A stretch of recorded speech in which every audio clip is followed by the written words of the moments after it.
Hey, thanks for joining me. Today is a fun one for me. Ever since I started this channel and just started just talking about comics, just because um, it's just been growing and growing and in ways that I never expected, and I've started getting a little bit of an audience. And one of the greatest joys to come out of it is connecting with other artists and creators who make their own books. And in several occasions, I've been able to get my hands on the books of these individual, independent creators. And every time I get the chance, I want to show off the books from the little guys not working with any major publishers, just the guys making comics because they love it, because it's something that they want to do. They have that innate desire to make these things, and that's what we've got today. I got these 3 issues right here, and Sundays in Space is what it's called. Very different from any of the stuff I'm normally looking at. Now, the reason that, all the stuff that I look at is just the books I've collected over the years that I've just got in hand. And so, of course, there's going to be a lot of kind of repeating types of books because I'm just showing what I've got. And I'm only showing what I know. But like I was saying, having the opportunity to get your hands on something that's new, and also for me to have the opportunity to share it, to put this out there a little bit and let people see some of this other work that's out there. It's just one of the kind of greatest joys that I get out of this thing. This stuff is so eye-catching. I look at it, and in a way, I'm like, this, as a kid, I think I would think this would make an awesome, like, poster. Just, for example, this cover. I think it would be, it's fun and colorful, and it also looks like, as we go through these books, as I've kind of gone through them, I kind of feel like this would make like a great, like, animated show. These stories are done in like little small chunks. So I guess the first thing I think of is back in the day when MTV did that Liquid Television series with all these odd little clips of different shows that were not very long. You got Aeon Flux out of it. I think Beavis and Butthead were part of that. I might be wrong about that. But anyway, just some wild different stuff on that Liquid Television series that they did. And it's just something like that where you get like a little 10-minute clip of these little adventures of these guys. It's just one thing. Or just a whole animated series. Not to say that the comics aren't just fine. That's not the point. But I just feel like they've got a commercial vibe. I think kids would like this stuff. If it was put into like cartoon animation, voices, and all that kind of adventurous stuff. So anyway, I don't want to like go over them point by point to kind of ruin the story. I want you guys to, anybody who's interested in this, we'll have a link to the creative team where you can pick them up. Help out an independent creator. Hit him up, get some copies from him. Go follow his social media. We'll show you his name on the inside cover. But he does, what I like most about these is there was some stuff in these that really made me laugh. There was like some legitimate humor in these. So right here, Dan Goodwin. I see his name pop up. He's a frequent, he leaves, he watches the channel a lot. He'll pop in whenever I do my live streams. He'll be popping in there all the time. So I see his name quite frequently, and it's through that connection that he, got me some copies of his books. And so thank you, Dan. That is super, super awesome of you. One of the things I really like is this bouncy, fun lettering. I just like it. And lots of detail going on. And I like the colors, the lettering, just the whole vibe of this thing. Like, it just is really interesting.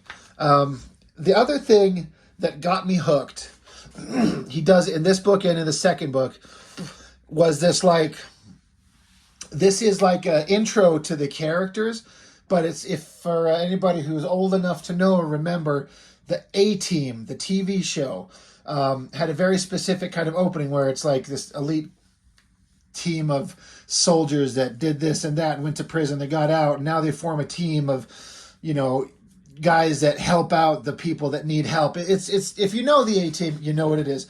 And this is just like a parody of it. Like 10 years ago, a minor league knife hockey team was sent to prison by an AI court for a crime they certainly committed. which that already made me laugh. Because the A-Team thing was like for a crime they did not commit, but this was like for a crime they certainly committed. This team promptly escaped from a maximum security stockade at the Zelzania underground. Today, still wanted by AI, they survive as space outlaws. If you have a problem, if no one else can help, and if you can find them, maybe you can hire the Doghouse. Dun, dun, dun, dun, dun, dun. Dude, so funny. Like, I saw this and I'm like, all right, yeah, I'm hooked. The cleverness of it is just great. And then the one he does in issue 2, we'll get to that here shortly. Completely different vibe, completely different TV show intro that he kind of was spoofing on, but I love it. And then this thing, he does these like chapter intros. Now I like this because he dedicates a whole page to the intro of the story that they're going to tell, rather than just like a little box at the top or something like that, or taking the artistic like splash page. And you could put the title and stuff like that or something like that all together, but it's a creative choice that he throws on here. A space Thanksgiving. And then he'll put this text underneath to kind of give a brief rundown of what's going to happen or what the setup is. So it's called A Thanksgiving Wart Bird Has Escaped the Kitchen, but a greater feast has just appeared on the radar. So when I saw that, and it's like a Thanksgiving, like a turkey, but it's covered in warts, that is so disgusting. I love it. It's so gross. So Dan, yeah, I was like, Jesus Lord, that's disgusting. This turkey, you'd imagine having like a turkey out there for you to eat covered in warts. Again, I love the technological stuff just everywhere, and the coloring. Yeah, shout out to the colorist. I don't want to sleep on that. I want Giovanna Plata. I hope I'm saying that name correctly with on colors. Really, really cool. And then while we're looking at it, back cover, PR Didelius. I'm sorry if I don't mean to mispronounce anyone's name. That's some pretty slick ass artwork on the back cover. I like the black and white. I'm not saying color. I love the colors, but because all I could ever do is black and white, that kind of stands out to me. Really like it. Anyway, so you got these characters. It did kind of introduce them, the main characters here, and so it just jumps into it. Like there's this Thanksgiving wartbird chasing around. And then, so they're like a ragtag crew on a spaceship. I kind of get vaguely speaking, Firefly vibes. The TV show of like this crew in space doing adventures and stuff like that. But there's this thing flying towards them, and they're like, "What is it? Is it a rock? Is it a bird?" And this guy says, "It's a chicken ship." So already I'm like, a chicken ship. That's funny. So again, I'm not going to like go over the stories point by point, but they grab onto this giant chicken ship and they're like, hey, we could roast it. There's a nanostar a few jumps back. We could roast it there. They've got this giant thing that they're going to go cook up. Just so wild. Here's another like splash page kind of vibe that the colors and everything, you could like, that could be like a poster or something. I can imagine the kids that are into artwork and comics might dig this with like an alternative comic vibe. It's not Superman or Spider-Man, but it's something that's interesting. Again, you got another kind of chapter page. Excuse me. Muscle Planet business plan. When the guys get caught trying to steal something from the Gray Pharma Corporation, the girls must put together a rescue plan that is business savvy yet steeped in barbarian lore. Like, what? That's fun. Again, I love this really neat kind of fun lettering. It just looks really cool. Really liking it. So, they're having more adventures. It just, the layouts of everything like this, the colors, it's really interesting, and I like it a lot. There's a lot of funny humor going on, and I don't want to, like I said, I don't want to like ruin the story for anybody. I want to go through all 3 issues. I just want to give everyone, the opportunity to look at this stuff. To scene where they're like, this guy has to sign a contract, so he slices his hand on the axe and slaps the blood onto the contract. Like there, it's signed in blood. Just fun stuff. I believe it's all digital. Dan, you can get with me on the comment section if I got that wrong, but I'm pretty sure I see your work. It's digital. And this is your first book. I don't know if you did it by hand traditionally before or if it's been digital since day one. But it's just got such a fun cartoony vibe. Like I said, I see this as an animated series. It would work really well, I think. Again, here's another awesome chapter page, knife hockey night in Hoetown.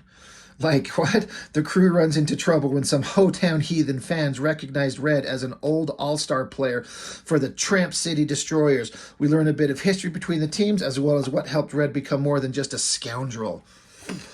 So they're getting into, like, the history of these characters and where they come from. And, it's done with, like, a fun, like a Sunday comics kind of storytelling vibe in a way. But also just kind of traditional comics. It's just a mix of all kinds of different things. Knife hockey night in Hoetown. God, there was something in here that made me laugh. I'm trying to remember what it was. I just remember having a chuckle at something. Oh, right. Here it is. So basically there's like this knife hockey sport going on. And it's really funny. But then it's like you got the commentators speaking about it. They're like, let's hear from our ad AI while the ref AI sort this one out. Like there's this big crazy fight going on. And then it like cuts to like a commercial. And it shows this guy getting his arm cut off. Says, uh-oh, got an oops? Bring it on. Bring it to Dupes, Tentacle Depot. And he's like, thanks, Dupes. So he's like, he's got his chopped off arm replaced by a tentacle. Just this random like little commercial in the middle of this story. I think that's so goddamn funny. And that it's just like, yeah, did you lose an arm? Here, we'll replace it with this like octopus like tentacle. Super hilarious. Anyway, while the battle, the thing was going on here, the conflict they were having, the main character's waking up and he's like, all he wants to know is did they win the sport? And they're like we did. And they're like destroyers. They're like, giving each other knuckles. Like, yeah, we're badasses. So it's just fun. I like this big pinup. That looks fun. I like the coloring on it. And then, there's a final page to it. Again, it's just really entertaining looking.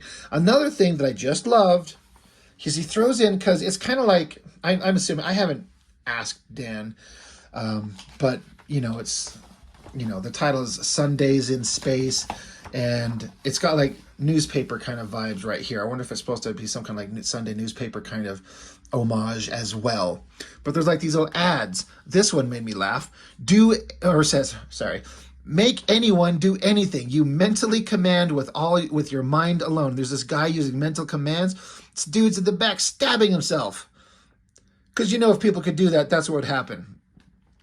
Here's an ad for Dupes Tentacle Depot. It says, we buy and sell tentacles. Fucking hilarious. Ease the tension with blood clot gum. I almost said blood clot cum. And like these characters that were in the story a little bit earlier, these muscle guys, like a muscle ad, Wartburg juice. Imagine running heist from this delivery ship. Looks like a G.I. Joe, like toy ad. It's so funny. So very different. Like you're never going to mistake the vibes of these two books together, but they're very different things, but a lot of fun. The colors, the character designs, the humor. Back onto the second issue here. Again, love the cover. Got a cool black and white back cover. Really neat looking. Same kind of vibe with the lettering, the creatives. Now, what is the TV show vibe that they're doing a parody on here? The old Muppet TV show. If anybody remembers that, I mean, it's hard to explain how or why it worked. But it's just a total riff on the old Muppet TV show. It's time to exit orbit. It's time to warp the drives. It's time to meet the doghouse on the doghouse show tonight. It's time to put on spacesuits. It's time to kit up right. It's time to raise the grav shields on the doghouse show tonight. God, I keep saying that wrong. It's time to get things started on the most sensational, inspirational, celebrational, space stational. This is what we call the Doghouse Show. I almost was singing it there, and I can't because no one wants to hear that shit. I actually saw this one first, then in the other issue, and this really, like, oh my god, that's hilarious. And then I saw the other one second with the A-Team vibe, and I'm like, all right, man, funny, and only people of a certain age are going to understand this, which is right up my alley. You know, people who didn't grow up with that shit. Sundays in Space short, plant foot. Again, look, writing the word plant and foot and these weird, disgusting, like, art vibe things with the lettering. It's so great. When Kick is the character, when Kick loses his foot in a Trasheroid incident, his temporary plant foot ends up driving the rest of the crew insane. So you got characters that are in the spaceship, they're warping, smooth sailing from here, dropping out of warp in 3, 2, 1. They're like, oh my god, Trasheroid. So instead of asteroids, it's just like, I mean, I'm just guessing, a giant clump of garbage flying through space. And then it's like featuring high stakes getaways, character growth. So like max speed that away. And this thing is like following him around to the point where it like comes up to this character's foot and clomps onto it. And so they zap his foot off because this little creature is attached to his foot. So you're like, all right. And then it says, a few Sundays later, after Kick's temporary plant foot has grown in. But it's like this disgusting, it may not be entirely clear, but the characters come in, you'll see like the character here, he's got his feet up, and the foot that he got zapped off is this giant, disgusting, gross thing growing on his foot. And again, it's just all about kind of the humor. Like the main character, one of the main characters here, he's a dog character. So he's walking by, there's a bowl of water on the ground. He walks up, looks at it, looks around, and just like a dog, just laps it up. And then the guys come like, what are you doing? He's like, it's a bowl of water. I'm a dog. And the guy pukes up the water because the guy's like, he waters his plant foot. He waters it in this bowl, and he was just lapping it up. Again, fun cartooning. And then just showing how this disgusting thing is affecting everybody, how it's like all over the bathroom and everything, and in the food, and this guy's walking around and it's like sticking to the ground. It's like leaving this, like, this one was really weird. It's like emanating these, I'm guessing like it's off-gassing pheromones or something like that. But these characters are here, they're trying to like fix the ship, and they're like sniffing in these little things, and then like they sneeze out whatever, like they breathe it in, and then it manifests as this goo that they sneeze out, and then they sniff it in and puke it out and sniff it in and puke it out, and they're like, what the trash is going on? And there's all this goo flying around because I guess they had to shut the gravity off. It's just this funny, like, disgusting, like, imaginative, weird shit. And I was laughing at it. I'm like, oh my god, that's just funny and gross. And then I guess they've got this, I'm not sure where this character come from before, if I've missed him, but he's this lizard creature, and he walks up to it and he starts munching on it, and he seems to be really digging it. And this girl's like, I can't take it. I'm going to take a chainsaw and cut it off. We've got to find some way to solve this problem. And then just this character's just ate it all up. Problem solved. So these are the kind of adventures that we're watching. Just really weird, really fun. And then here's again, like a Sunday newspaper, like comic strips. These are all parodies of classic comic strips. I think they're great. It's called Ship Cat. It's like basically Garfield. Just dogs just sitting there, and the cat doesn't like him, just decks them. You know, done. Astro Turtle and Ice Stick. And it's like, today is my day. Nothing's going to get me down. And he's like, other guys like, incoming Trasheroid. This one, Giant Space Pig. And he's like, I wish I was taller. This one made me laugh. Fight Ball, it's supposed to be like Dragon Ball. It's like you got the characters facing off, and it just says, prepare to die, to be continued. Like, that's it. It's just a single panel. I don't know anything, not one fucking thing about Dragon Ball, except there are people out there that love it to fucking death. So I don't know nothing, but it's just kind of funny. It's like this entire episode is just like, they're like, we're going to fight, and then to be continued. Outer Side, the Far Side, I believe is what that's supposed to be. You got some aliens there, and they holding up a peace sign and a laser gun behind. Like, it looks very much like one of the comic strips from that Far Side comic strip. Instead of peanuts, it's planuts.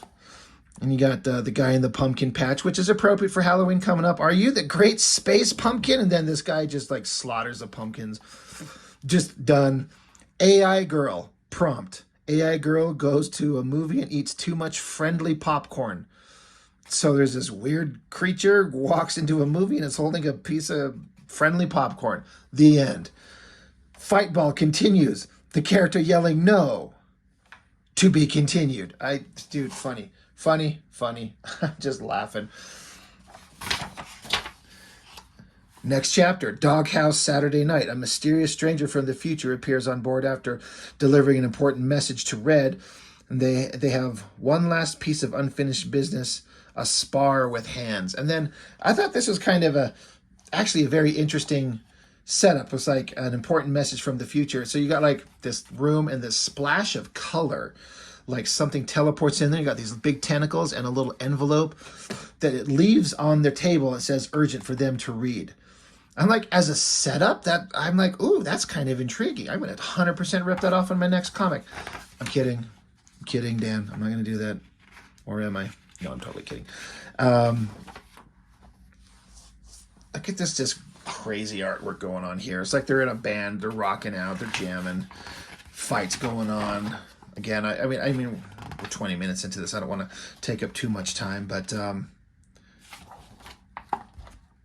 it's just some fun stuff here. Like I was saying, I want everyone to pick these up, to hit him up. I'll have I'll have the links to his social media in the description, so anyone can find these and find him and get the hookup on him. I find myself, like I keep saying, I really like the coloring. It gives it such a fun, cartoony vibe. It's totally worth it. Same thing with the page setups, the chapter setups. When I was doing my He-Man comics, I originally had an idea of doing something almost exactly like this. I was doing them in chapters, but my chapters were 5 or 6 pages, up to 12 pages, sometimes 20, 25 pages. But I wanted to have something kind of like this, but then I decided, like, I'm already padding out the book way too far, so I don't want to like waste more page space in my stuff. But I think this is it's fun. I really like it, actually, and how the lettering font is different with everything. It's unique to each one. I like this kind of gray tone, shiny metal look. Really cool looking. Look at these big badass vehicles coming out here. It's super fun. I really liked this panel down here with the vehicle. They're hanging out on it, the kind of the cartoony city in the background. Really neat looking. Get some violent, bloody impalings. The color kind of vanishes from it, except for the blood red and some of the lettering, so it becomes a whole new visual style. It's something entirely different. Really neat. And then back to color. So again, we just got these characters doing all these adventures. So that's the end of that story. But then we get like the font is like Calvin and Hobbes is how is what you read. The layout of this is very unique. It's not traditional at all. You got this guy running, jumping, twirling, and then you see down here the guy's got these 2 power cords. He's holding them off. He's down here in this cavern, and then it's like a speaker setup. So once this guy jumps up and comes tumbling down, he connects them, which activates it and poof, zips him and shoots him like up into the sky, like they're just goofing around. I thought that was really interesting. The story's wrapping up here, and then we got more like ads. I like this one, Goobit in a jar, plant foot food. This one I like, time portal. Visit the past or the future. He's like got this little ray gun that creates a portal. Shit, I want one. Reverse gravity, great at parties. Oh, Bruce, space liquor. If it don't work, it's you. I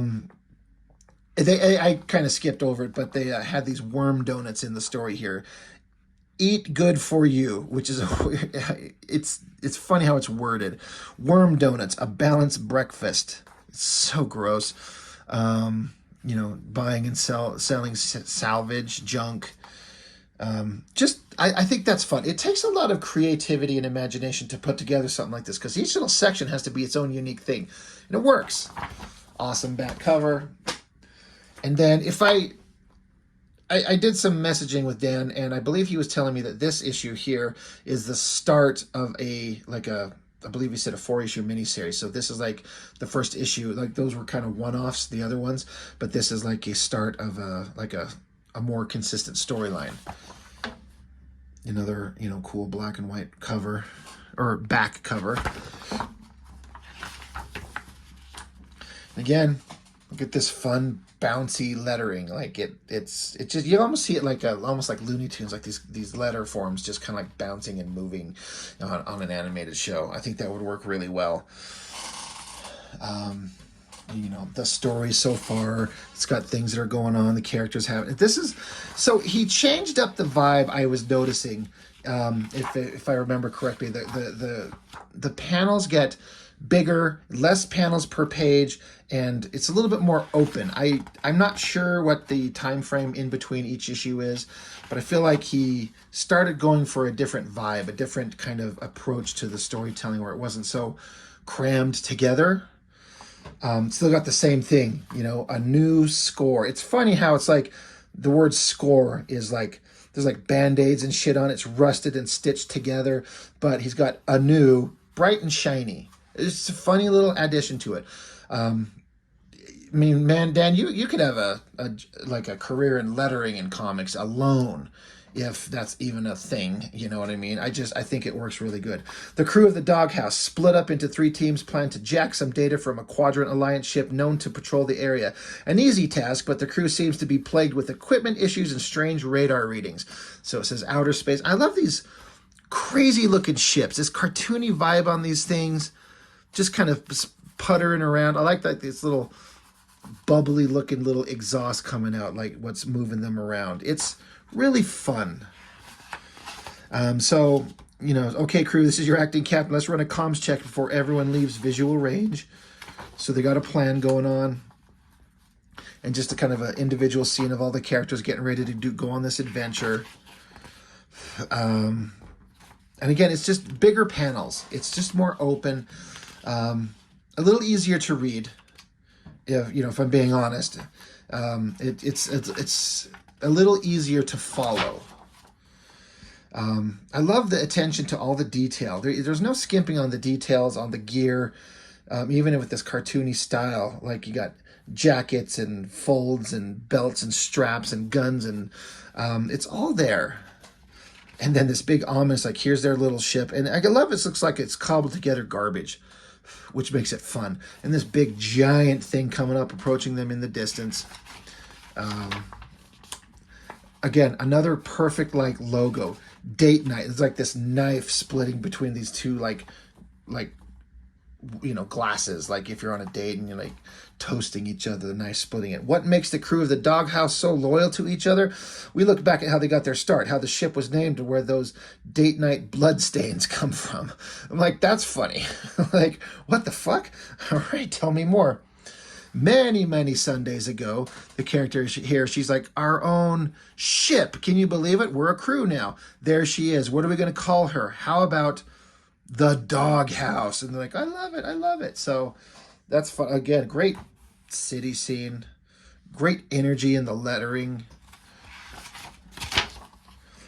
And then it's funny because they're like having a conversation, but some of these monstrous characters come up and try to interrupt them, try to like get their attention, and they just kind of keep interacting with themselves, not paying attention to the stupid monsters until they eventually are forced to interact with these monster creatures. I love these designs. This eye and the teeth and this weird hat that he's wearing. He's got like buckles and straps to his arms. This big, I don't know, robot faceplate with horns on his head and furry arms. Whatever the hell it is awesome. I really like it. It's a really neat design. So battle ensues, and then the character, so again, this is set way in the past, and they're talking about how things are awesome. We're gonna have a crew. We're gonna, be together. We're gonna look out for each other. So like, let's get back to the ship. I've got some, got to get this meat back to the ship. I've got some skinning and salting to do. And the girl's like, then maybe a hot shower. Woof woof. So fun. You got a little pin up right here. I like the little knife balancing on the finger. That's fun. Another great, like, reunion slashed over. Red, Fox, and Ghost are ready to spring the data collection trap on the Quadrant Alliance, but the situation spirals out of control. Fox is lost in a trance and can't back up Red as he learns there are no warning shots when dealing with Quadrant Alliance agents, some of which he might know. So, as we saw before this break of this chapter showing, the history, some like going back in time, how the ship was, like here's the hero ship and this big giant ship coming along. So now they're getting boarded. So they come along. He's like, all right, no problem. I know the rules. Your cut is right here. So they're like trying to bribe him. So these awesome robot designs and these guns, I think those look really sweet. Really, really cool. So we find out that the main hero guy here, and then this female character that comes off the Quadrant Alliance ship, as they're saying, it's an agent, some of which he might know. This is her that they used to know from way back in the day. So he's like, her name Indy. So he's like, Indy, Red. And so the hero guy's like reaching, he's like, Indy, what happened? She's kind of looking down. The robots see the hero guy reaching for the agent, so they like open fire and blow his fucking like legs and kneecaps away. Like, just shoot him down. The girl's like, stop, stop. So here he is with his shredded ass, blown away legs. He's like, what are you doing? Get the med kit. And so they're like, what are you doing here? Just keep your cool. Like they know each other from the past, but their paths diverge, went divergent directions. I mean, God, look at this. I can't help it. Like, look at that bloody ass shot of the guy's legs. That's messed up. But the agents, like, this guy is a wanted kind of criminal, and you know him. So, what's the connection? Basically, these other soldiers, like these robots and this other guy that was with the agents here. It's like, you know this guy, you're an associate with criminals. Something's not awesome here. So it's getting them both into trouble. And then alarms are going off, and report to your stations, repeat raiders in the vicinity. And then it says, continued in the Googly Eye Show. What does that mean? Well, here we are, the Googly Eye Show. With Red facing problems with the heist, raiders attack Annie back on the doghouse, putting the whole operation in jeopardy. The raider leader, Hope, is hell-bent on finding Fox and will destroy anything in her way. So then it's like, I mean, in a way, I get kind of like Mojo from X-Men comics, like this big fat slob connected to wires. They're putting on a show.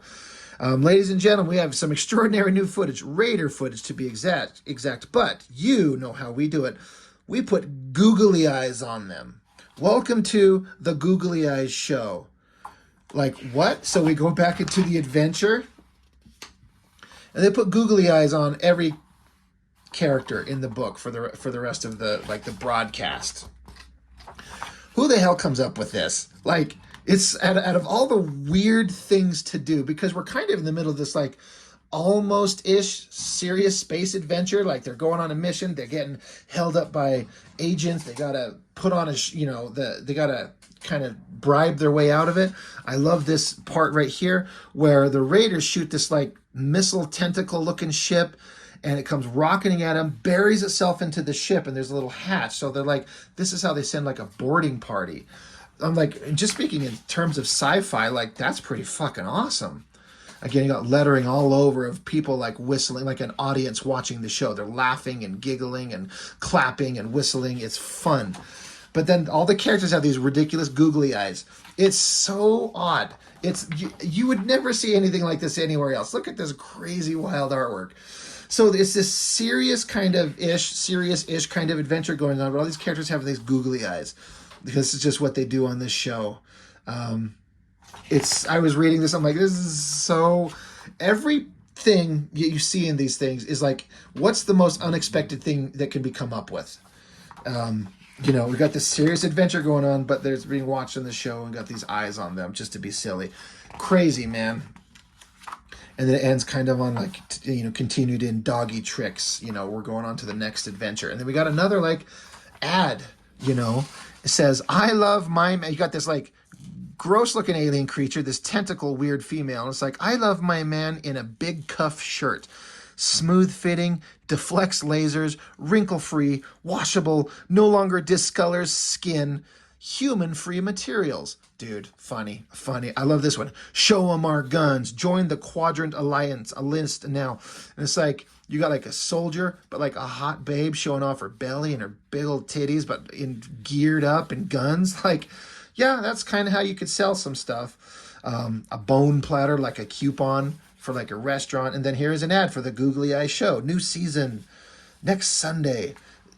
And that's the end of it. So completely different, right? This is not like any Marvel Comics, DC, Image Comics, anything that you've ever seen anywhere. Colorful, strange, new, and I mean that in every positive way. Just something so different. And I applaud that. I mean, even myself, like I'm sitting here making comics and I'm like, well, I'm just doing like, well, one, I'm doing a ripoff. I'm doing, you know, outlaw comics that can't be really sold anywhere. But I'm just basically doing like sword and sorcery fantasy superhero comics like everyone else. The only thing that I hope is that my take on them is interesting enough to make it different, that make people want to read it and enjoy it. But this is a guy who's like, I've got an entirely different vision. I've got something else that I want to do. And I'm going to make this different and going all out. I mean, you know, making comics like this and printing them up, like you're putting in the time. You're not getting paid for this as you make them. You know, so you're doing this on your own free time. If you're doing the own black and white artwork and you're hiring somebody to color it for you, got a friend or a significant other or whatever the case may be, someone to do colors, but you have somebody who's this good at color, like, I mean, damn, I might reach out and see if, hey, colorist, what would it charge? What would you charge for a pinup? You know, I mean, God, I kind of want to see what my stuff would look like colored up like this. It's really interesting. It's stuff like this. I wish that there was a way to give it a wider audience. It deserves to have a wider audience. Just to have something different out there, something that's funny and weird and wild. I feel like if I was in high school or junior high or high school and I had these books with me, next to my Rob Liefeld X-Forces and my McFarlane Spider-Mans, I pulled this out. The dudes that were sitting next to me, the jock douchebags and all those other weirdos, they would gravitate towards these because they're so weird and different, and the funny humor and all the craziness that's going on.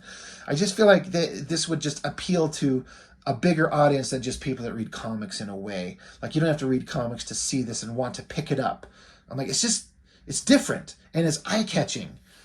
I mean, it's just something to it. So, Dan, I'll make sure I'm going to show this here. Dan Goodwin and Giovanna Plata. And again, the last name, Dedelis. I don't mean to mispronounce that. Hell of a creative team. A lot of effort. Comics being made for the love of comics, and it's great. I love it. I applaud it. Thank you for letting me get my hands on these, man. Next time you got one ready, I want it. Let me know. So I guess that's all I've got for now. Fun stuff. I'll have the links to their social media, at least an Instagram page. I'm not sure what else is out there, but you can at least, you know, contact him that way and see about getting your hands on some of these because they're fun. So that's it. That's all I got for now. Thank you so much for watching, and I'll see you on the next one.